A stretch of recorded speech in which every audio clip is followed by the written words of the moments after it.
దక్షిణ చైనా సముద్రంపై యుద్ధ మేఘాలు కమ్ముకుంటున్నాయి. చైనా ఫిలిప్పీన్స్ నౌకల మధ్య నిత్యం జరుగుతున్న దాడులు ఎక్కడ యుద్ధంగా మారతాయో అన్న ఆందోళనలు అంతకంతకు పెరుగుతున్నాయి. గతేడాది ఫిలిప్పీన్స్ నౌకలపై కత్తులు, గొడ్డళ్లతో చైనా నేవీ దాడి చేస్తే తర్వాత ఫిలిప్పీన్స్ యాక్షన్ మార్చేసింది. ఏకంగా డ్రాగన్ కోస్ట్ గార్డ్ నౌకనే ఢీకొట్టి దేనికైనా రెడీ అంటూ సవాల్ చేసింది.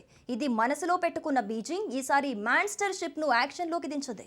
దీంతో దక్షిణ చైనా సముద్రంలో మరోసారి యుద్ధ కల్లోలం చెలరేగింది. రెండు దేశాల దూకుడుతో మరో యుద్ధం తప్పదనే అనుమానాలు పెరుగుతున్నాయి. ఇంతకు దక్షిణ చైనా సముద్రంలో అసలేం జరుగుతోంది? నడి సముద్రంలో చైనా ఫిలిప్పీన్స్ ఉద్రిక్తతలకు కారణమేంటి? Let's watch. దక్షిణ చైనా సముద్రంలో మరోసారి టెన్షన్.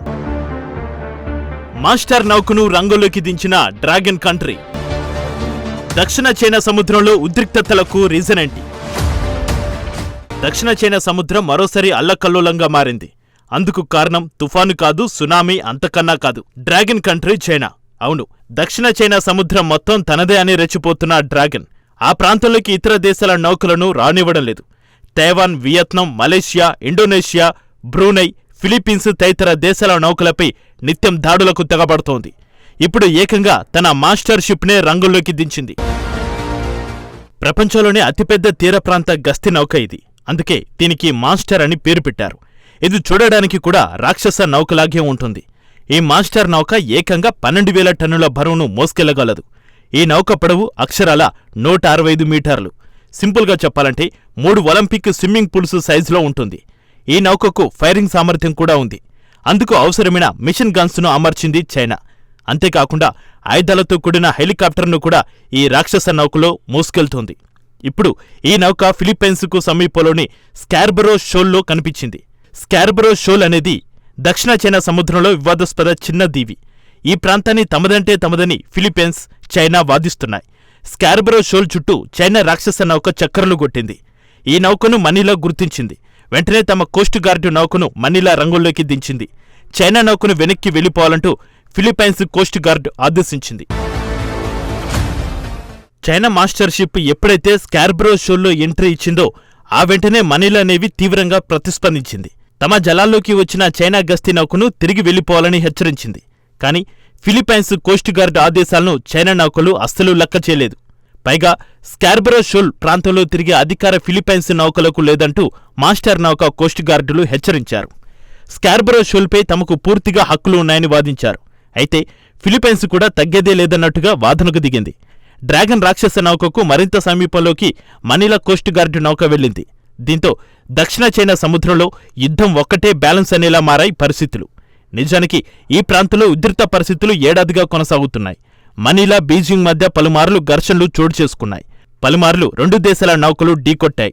కానీ మాస్టర్ నౌకను మోహరించడం ద్వారా ఈసారి యుద్ధానికైనా సిద్ధమే అనే సంకేతాలు ఇవ్వడమే ఫిలిప్పీన్స్ కు ఆందోళన కలిగిస్తుంది. దక్షిణ చైనా సముద్రం హిందూ మహాసముద్రం, పసిఫిక్ మహాసముద్రం మధ్య ఉంటుంది. దీని చుట్టూ China, Taiwan, Vietnam, Malaysia, Indonesia, Brunei, Philippines దేశాలు ఉంటాయి. అయితే ఆక్రమణకాంక్షతో రగిలిపోతున్న చైనా మాత్రం ఈ మొత్తం ప్రాంతం తమదే అని వితండవాదం చేస్తోంది. దాదాపు అన్ని దేశాలు ఈ ప్రాంతంలో తమకు కూడా వాటా ఉంటుందని ప్రకటించుకున్నాయి. వాస్తవానికి దక్షిణ చైనా సముద్ర ప్రాంతం 1939 నుంచి 1945 వరకు జపాన్ ఆక్రమణలో ఉంది. రెండో ప్రపంచ యుద్ధంలో జపాన్ ఓటమి తర్వాత దానిని స్వాధీనం చేసుకోవడానికి చైనా నౌకలను పంపింది. యుద్ధం తర్వాత చైనా ప్రభుత్వం 30 లక్షల చదరపు కిలోమీటర్లలో ఎక్కువ భాగం తనదిగా అన్ని ద్వీపాలను ఒకే రేఖ మీద చూపిస్తూ ఓ మ్యాప్ విడుదల చేసింది. అప్పటి నుంచి దక్షిణ చైనా సముద్రంలోకి ఇతర దేశాలను అడుగు పెట్టనీయడం లేదు. మరీ ముఖ్యంగా ఫిలిప్పీన్స్ నౌకలపై పదే దాడులు చేస్తోంది.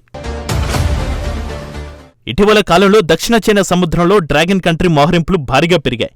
మాస్టర్ నౌకతో పాటు మరో 3 నౌకలను కూడా ఫిలిప్పీన్స్ ప్రాదేశిక జలాల్లో బీజింగ్ నిలిపింది. అంతేకాకుండా ఈ వివాదాస్పద ప్రాంతంలోనే చైనా మిలిటరీ సైతం సైనిక విన్యాసాలను నిర్వహిస్తోంది.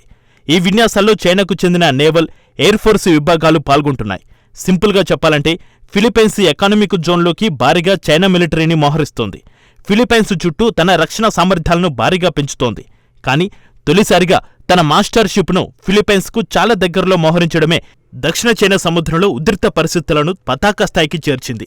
వన్ చైనా పాలసీని పదే ప్రస్తావిస్తున్న బీజింగ్ తైవాన్తో పాటు ఫిలిప్పీన్స్ పైన వ్యూహం మారుస్తుందా అన్న అనుమానాలు పెరుగుతున్నాయి. అందులో భాగంగానే మిలిటరీ మోహరింపులను పెంచి మనీలపై ఒత్తిడి పెంచే ప్రయత్నం చేస్తున్నట్టుగా కనిపిస్తోంది.